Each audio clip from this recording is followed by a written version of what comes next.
good morning. I want to thank everyone for coming here. This is one of our periodic art updates where we're going to spend a little bit of extra time to answer questions, and we're going to try and touch on a number of the issues that we've been dealing with respect to the project. Now, when I first took office, we committed ourselves to these regular updates, and so today we do have some important news to share that is relatively new, and I do want to thank everyone who's been involved in this for their hard work, both on the transit side, on the DMD side, even on council's side. And actually, I think this has been one of the projects where I also want to appreciate, I think by and large, we've been getting accurate and up-to-date information out to the public. So I appreciate folks who've been kind of covering this too. I know it's kind of evolved, obviously, so it continues to, and so we'll share some of that with you this morning. We're going to touch on funding. We're going to touch on the training for the bus drivers and buses, and also we'll touch on kind of where we're at with our Build Your Dreams and the actual bus challenges that we have. So first off, let me address the subject of funding from the FTA. This past week, the FTA has decided to give us $14 million of our non-small starts grant related funding. I'm going to explain that a little bit. So this is very good news in that we have money coming in the door, $14 million.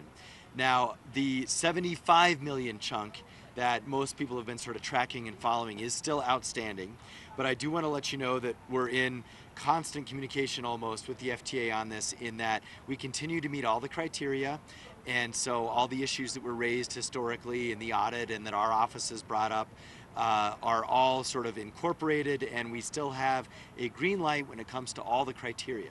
Now that said, it is still a choice, so we may or may not get that funding, but we're working with the FTA on a deadline for that so that we can begin planning on whether or not we're going to get it or not. And they're giving us signals that in early fall we should hear from them one way or another.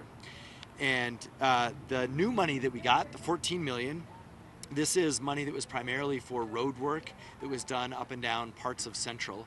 And I also want to remind folks that all of this money has already been spent, of course. We've talked about that in the past, but we are essentially reimbursing ourselves for money we've already spent.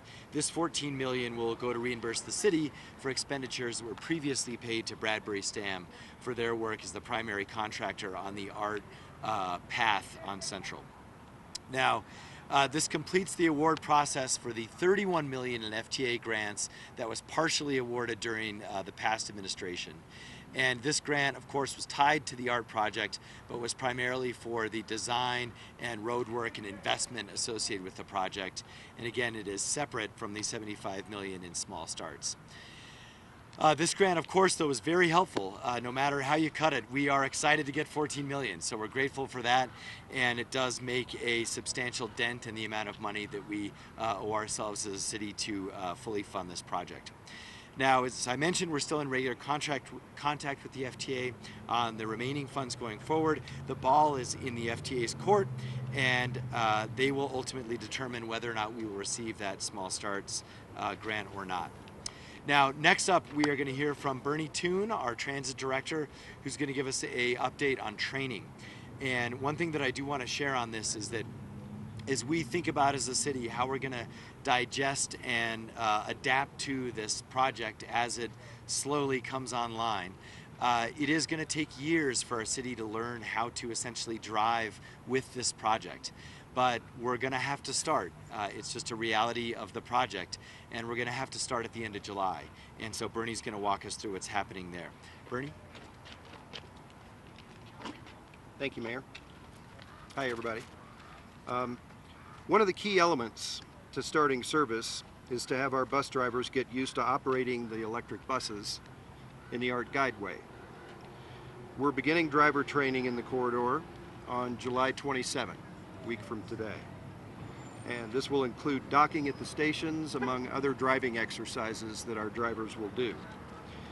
With that in mind, Albuquerque Police will be watchful during this period to make sure regular traffic doesn't interfere with this training. APD especially will be looking for drivers crossing over or onto the art lanes to make illegal left turns. This will be prohibited in the future and in our operating tempo, and the driving public should remember that these left turns and crossing the bus lanes is illegal, and observing the law will increase safety for everyone sharing the road. We also plan to make bus drivers aware of proper operations using the bus lanes and the signals along Central Avenue in the bus guideway. And additionally, we'll be using the 14-week driver training program to gather information on the performance of the buses. Many of the buses have not been driven to any significant degree since arriving here in Albuquerque. So, their use in driver training will give us some operational knowledge of how they are likely to perform under normal use, and helps us identify potential problems that we may need to remedy. I want to say that for Albuquerque drivers looking for information about the signals and lane restrictions on ART, you can visit cabq.gov/transit under the ART Information tab. There's an informational video there that describes the operations and a guide to the signals along the route, just like this one that we have displayed here. I'd like now to turn to our Chief Operating Officer, Lawrence Royale, who is going to give you an update on the bus batteries and the charging regimen for operating the buses in the corridor. So let me just check. Is this on? No. There we go. So the print guys can hear you. Oh, okay, good. Good morning, everybody. As you may recall from our previous press conferences, one of the important issues, and its outstanding issue, is the issue associated with the batteries and the mileage, if you will, that we spec'd out in the original procurement when the city purchased the buses. So right now on our the specs were that we were going to get about 275 miles on a charge, on a single charge for the buses. Well, our field trials, if you will, we've run the buses several times through the corridor. At best, we're getting about 177 miles on a fully charged bus. So what that means basically is that it becomes an issue for us from an operating standpoint. So we've met with our consultants, a company that we hired to help us assess the corridor and to look at the charging issues associated with the corridor, and we're visiting with our planners, and we've determined that the only way to continue to make this program work is to actually construct additional charging facilities at the terminus of the corridor where ART operates. And so these additional charging stations we've determined will be located here at this facility in Uptown. There'll be 2 charging stations here. There'll be 2 charging stations up on Tramway in Winona, which is the turnaround for the Central Corridor bus route, and then an additional 2 charging stations at Unser and Central on the west side. What this will do is it'll, in effect, give us the opportunity to sort of top off the tank in the true sense of battery and the battery world, in that as the buses are parked here waiting for their next for their route to start, that they'll get plugged into the buses and they'll top off the batteries as best we can so that we can keep the buses circulating in the corridor through the course of the day as they operate. One of the issues that we have insisted upon is that this is as a result, obviously, of BYD's failure to meet the spec as it was initiated by the city. And so BYD, after some negotiations, has agreed to pay for the installation of the charging stations at the end of these corridors, which obviously then help us again, as I said, keep the buses moving. The construction for the stations and for the charging stations will start within the next few months. Our goal is to have these charging stations in place by late fall, so that we can make sure that we can move forward with the process as originally designed. So that'll give you a little bit of a flavor for what we're doing to, as the mayor said early in the day, is to make lemonade out of this lemon. So thank you. Okay, so the other thing that I want to share with you is, you know, we've been trying to learn, we've been trying to find a path forward for this project, and I think with these pieces coming together, we originally thought about, you know, breaking up with BYD and just scrapping the whole thing. Want to remind folks, we costed that out. It was about a $200 million hit at the end of the day, and there were all sorts of legal concerns.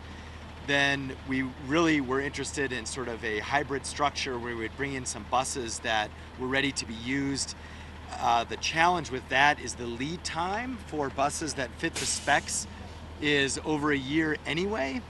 And so we are certainly looking to diversify our fleet, but buses are a lot like airplanes in that there's only a couple of manufacturers who make them, and you have to literally get in line. So there are no magical buses that we can just buy that will work on this route. So that's why they're gonna have to be phased in over time, and we're gonna have to make the best out of it that we can. Now, the other thing we're doing, as Lawrence mentioned, is that these buses with these charging stations, they're actually going to be a way that will allow us to start the route running. So this is a minor breakthrough in how we're actually going to get this done. These charging stations are going to allow us to deal with the battery charge issues that Lawrence Rail mentioned in a way that is not going to take years. And so it's just like with your cell phone. If your battery doesn't last as long as you want it to, we all know we could buy another cell phone, and there's challenges with that. Or you just put charging cords in your car and at work and next to your bed. That's basically what we're doing. We're putting these charging stations all over the route so that the batteries can actually meet the specs to run the route. So with that, we're going to be here for your questions and questions for the team and or myself. And if you have questions unrelated to our please wait till afterwards. Yeah, and also our city councilor's up for questions, which is fun. I didn't want to throw him under the bus, but he said yes. So if you want to talk to him after, you're welcome to. Yes, Erica. For either you or Councilor Sanchez, back to the funding. So obviously we're waiting to hear from the FTA on the $75 million. If we don't get that, what happens? And then are there other expenses ahead, or have we pretty much paid for the majority of this project? So the funding on this has been a fascinating tie back to my work actually as state auditor, in a sense that, remember, the city actually not only did we expend the money and encumber the money, we already paid the vendors. So we're sort of letting it ride, so to speak, based on our large cash balances, which is what I had identified as a state auditor. But at some point, we need to actually pay ourselves up and true up the books. And so we know we need to do that in 2019, which is why we've told, or before 2019, which is why we've told the FTA that we need an answer no matter what. But we have some contingent plans in the works. Unfortunately, as we've mentioned before, the money has to come from somewhere. And so the most likely plan is that we're going to have to take it from future or not yet started infrastructure projects. So it means less stop signs, less lighting, all of these things that we need. We're just going to have to go slower and pay off our debts. If you want to add that. 7 of the 9 Albuquerque City Councilors voted for the art project. They were hopeful, they were optimistic, and we still feel very optimistic, and we're very pleased that the administration and the mayor is working towards solutions of this project. The council passed a resolution 9-0 asking that the previous administration put a contingency plan in place in case the dollars did not come in, and that's what Mayor Keller and his team is doing at this time. What are we Okay. telling residents? Obviously a lot of people very frustrated with this project already. It's been delayed several times. What are we telling residents today? I think the important thing is that the reality is something that we have to be straightforward with and honest about. And the reality is that the project needs to move forward. It doesn't do anyone good to have it unfinished, even if we didn't like it in the first place. And so that's what we're able to now articulate a path towards. But also, we got to be straightforward. It's still going to take a long time. And we're going to have to literally teach our city how to sort of live with and hopefully eventually incorporate art into our lives and ride it. But it's going to take years to do that. Do we have a timeline yet for when we think the central part of it will be riding? And then are we still planning to expand into those the extra streets around it? So we looked at originally, a sort of general timeline, and we've been able to narrow that a little bit, and we're actually sticking to what we've originally said. We believe at some point in the winter, however you want to define that, we hope to have the system up and running.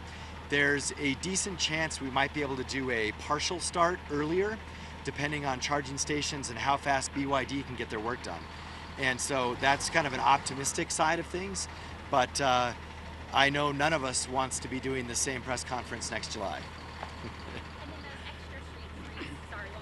Yeah. Will this be then newly budgeted? Like, will that have to be extra cost, or are we already paid for them? Yeah, so we are, I think I know more what you're getting at. In terms of a longer term plan, we want to integrate the ART project and routes with our Rapid Ride program and with the other bus lines. So that's something that actually we're working on in parallel. And so we hope, again, at some point in the winter to say also, you know, here's our transit system and here's what it looks like. And so we are doing that in parallel. Yeah. You guys are going to be looking for drivers making illegal left turns. Obviously, the bus drivers still need to get used to these routes, but is there going to be any leeway for people? Are they going to be ticketed? What's going to be the protocol if they are making illegal left turns? You know, like a lot of driver education programs, we're going to start slow and gradual, and you know, we're certainly going to use sort of that warning process and so forth. But we also want folks to know, and look, I don't like the left-hand turn policy more than anyone else. And I know, look, even for me, I've got to start following those rules because it is a public safety issue. So I want to acknowledge the nuisance, I want to acknowledge the inconvenience, and acknowledge in many ways the frustration. But I also know this, when it comes to public safety, we have to follow our laws and our ordinances. And we know that we have already, with our normal transit system in any big city, we even have bus accidents. And so we want to try and minimize that as this project is rolled out. And so, you know, we just hope folks recognize that it really is one of these situations where it's for your own safety. And it's going to take us a while to get used to that. They don't have the mileage. Our community have any concern about the durability? Yes, and I don't know, Lawrence, if you want to chime in on that, but yes, which is why we're putting in more charging stations. Yes, we do have in our contract that the city initiated with BYD, there is a stipulation that as the battery technology improves and gets better, that at BYD's expense, all of the buses will be retrofitted with the newest battery technology as they move forward. So our goal is that the batteries we have today may not be the same batteries we have maybe in the next 5 years as this technology continues to move forward, but it is part of the contract, and they certainly know that we'll hold them accountable for that piece of it. All right, other questions? Yes. The BYD is in violation of the contract. Well, they are in many ways in terms of the specs, and we've highlighted actually the numerous areas where they have been, and let's not forget this project is already 9 months late, which is part of the contract. However, breaking that contract, and we analyzed this before, the way that it's structured is that we don't have to pay, so that's one thing. We haven't paid BYD, to my knowledge, anything on this contract because of those violations. But actually severing that contract has a host of other issues. So it's set up where you sort of have to stay together and work it out. And again, we looked at alternatives, but those alternatives are all several years out. So it's something that we're just going to have to live with at this point. Is there anybody helping negotiate with BYD to help? And who would that be, and would any of it be the current Trump administration? Certainly to the latter part of your question, I have not heard any of that. We know that our congressional delegation is advocating on our behalf, and from the city, our city attorney's office, in coordination with Bernie and also with Lawrence, have been our negotiation team. And you know, I do want to emphasize that BYD has never denied that there's been challenges, and they also are doing these charging stations at their cost, at no additional cost, to sort of, from a contractual standpoint, remedy the fact that the batteries aren't hitting their specs. So do you think that anybody in the Trump administration would be able to help? This is a Chinese company that you're having a lot of difficulty with, and any assistance possibly would be helpful from? We would welcome assistance from anyone, and absolutely. And we do know that, you know, the FTA, who ultimately is in charge of the $75 million, literally, it is unilaterally their decision, and they're part of the administration. So in many ways, that's the key connection point for us. Okay, well, again, we'll stick around for one-offs and our counselor, and then any of us. Let us know. Thank you all for coming. Thanks.